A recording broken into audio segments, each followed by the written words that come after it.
Garniga din ang kapatid nyo. Nagbalik bayan sa Pilipinas pero walang ginawa kundi maglinis ng maglinis imbis na magpahinga. Time check, 12.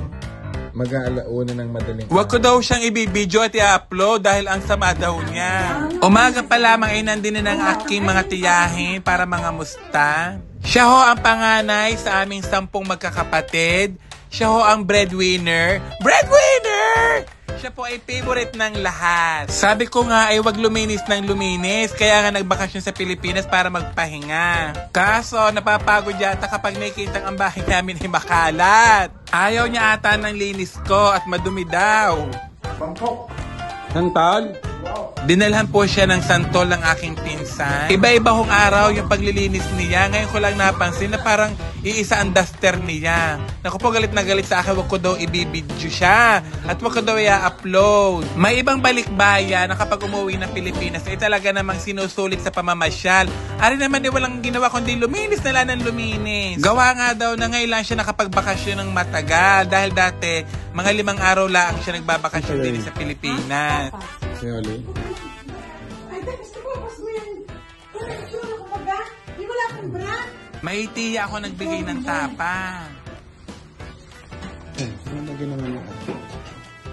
In fairness sa kapatid ko, magaling maglinis, magaling mag-design.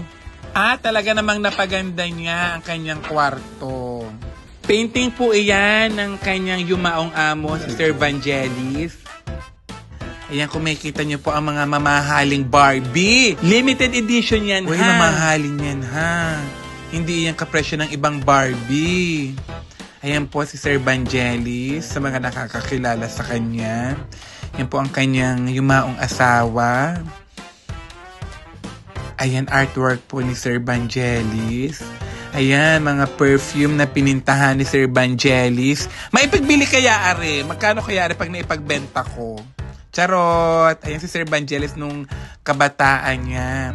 Naku, may makaka-relate kaya at may makakakilala kaya kay Sir Vangelis na mga followers ko dito. Naku, alagang-alaga niya, are. Gawa ng regalo, are, sa kanya ni Sir Vangelis. Lagot kami sa kanya at may nawawala pa siyang isang ulo ng parang Greek. Mahalaga daw sa kanya iyon. Naku, sino kaya kumuha noon at saan napapunta? Baka nabasag na ng walang nagsasabi at natatakot dahil nabasag yung isang magandang ulo. Naku po, ang biro nga na aking kapatid itanong ko magkano kay Boy Toyo aring mga painting ni Sir. Sabi ko wag mong ipagbebenta iyan. Pero sabi niya joke laang naman. Ayan po ang mga painting ni Sir Vangelis, pero musician po talaga siya. Ngayon po ay nasa Greece na ulit ang aking kapatid at doon po nagwo-work. Salamat naman sa aking kapatid na Ari at simula nang dumating Diyos ko, nagkaroon sa amin ng mga juice at mineral water at napuno ang aming pantry. Pantry! Ari ho ay drawing pa rin ng kanyang amo na si Sir Vangelis. Salamat sa aking kapatid na si Ate Paulette. Naku, sabi ng aking pinsan, mga tiyahin, simula nang dumating ay bumango ang aming bahay. Gawa nga ng laging amoy aso. Tingnan nyo naman kung gaano kalinis.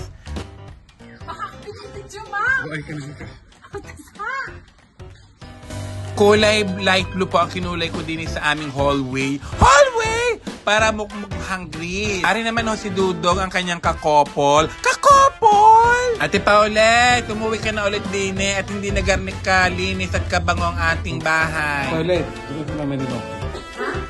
Simula nang dumating ang kapatid ko, ngayon lamang na lagyan ng pampers si Rocky kaya gustong sumama.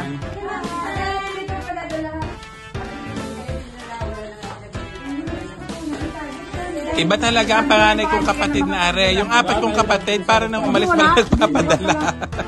Ko, at talagang si Kay may ipinagluto pa ang kapatid ko. Kanya-kanyang sipsipan. Nung Are dumating, laging apaw ang ulam sa amin nung umalis ngayon. Kahit asin wala kaming makain. Kat? Kabilis ng araw, natapos agad ang 2 buwang bakasyon ng kapatid kong Are. Are na nga at tinitimbang na ang mga dadalhin pag Greece. Siyempre, nakaabang kami sa mga lalabes para amin na iyon. Amin na iyon! Yung mga nasobra, yung mga over baggage. Utas, Ate Paulette, noong ini-edit ko ang video ng are, ngayon ko nakita na may ibinigay ka pala sa aking garne. Naku po, kaya nagtataka bakit wala. Saan ko kaya nailagay? Baka natanggal ko minsan, hindi ko na naalaala. Hanapin ko. Meron ka palang regalo sa aking garne. Utas, garne ka din kayo. Yung naalaala nyo yung isang bagay kapag nakita nyo sa video. O kapag nakita nyo sa Facebook na may pinost pala kayo. Diyos ko po, makalimutin na. Talaga naman tamang-tuba ay. At nung umalis na nga aking kapatid, syempre kami ay lungkot-lungkutan. Ayan, syempre nagpipigil ng luha dahil napapaiyak. Dapat ako iiyak kasi parang hindi naiyak ang aking mga pamangkin. At saka yung kapatid ko lang ako ang umiyak, hindi naman ako ang aalis. Kaya naman ang kapatid kong are umuwi na Pilipinas nang wala man lang napapasyalan. Buti pa ako. Pasyal-pasyal. Para ako yata mas masarap ang buhay kumpara sa kanya. It's the best time for a change. It's the best time for when... Sophia, i-rewind ko muna nang dumating ang aking kapatid. Kalaman ng mga isa. Ay, ano naman, inay? Ay, Paulette, bumata ka. Oo nga. Ay, sa'yo naman yung inay. Pwede na po umalis sa mga ko. Yes, pwede na kayong umalis. Pwede na umalis ba kayo sa'yo? Nabigyan na. May peso na po. May peso. Alam na kung sana sa inay. Sama-sama kami, ate. No! Dira.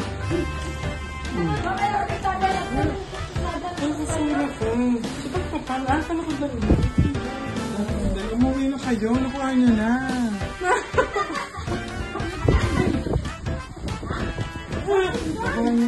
Surprise ah. Medyo ang dami ko lang binigay sa iyo, ha? Wow. Wow. Pwede na kayo umalis. Yung mga nakapandalubong na. Isa na! Dad! Nakapandalubong kayo ng 1,000. Pwede na po umalis. Yan dapat sinasalubong. Ano yan? Sinabi ko naman sa'yo, dito matatapos. Dire-diretso to. Hindi ako alis sa loob. Umuwi na kayo. Dito lang ako. Stay put. Umalis na talaga kayo. Ano na naman yan? Ara, binili ko para sa anak ni... Baka muna, i-explain sa iyo. Ara, para sa anak ni Roman, yung isang anak ng ni Juan. Ay, sa Tia. Balikan, Tagay. Ara, dun sa isang bata. Yung bata na mas malaki kay, alam mo na. Ara, ay, sa iyo. Ara, kay Romel. Bagabang kakleto. Parang lahat ng maleta ng kapatid ko ay puro sa inyo. Umalis na kayo. Nakapanalubong na kayo, ha?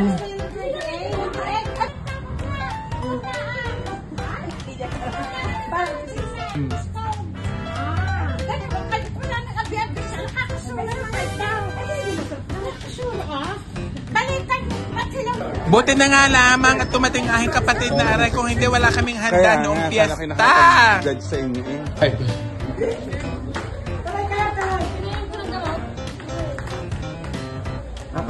Ten-ten, nandiyan daw si Nakasi.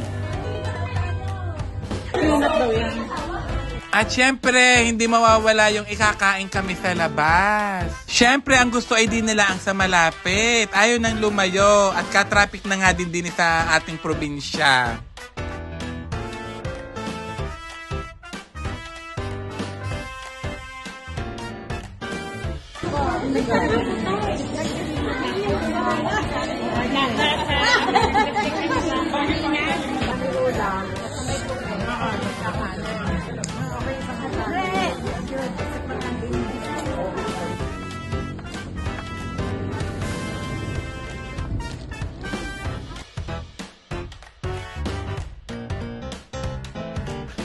Salamat naman sa Angel's Pizza at kahit paano ay napakain ko ang aking kapatid. Nalibre ko rin siya. Kasama ng aking mga pinsan, pamangkin at mga kaibigan. Bye-bye!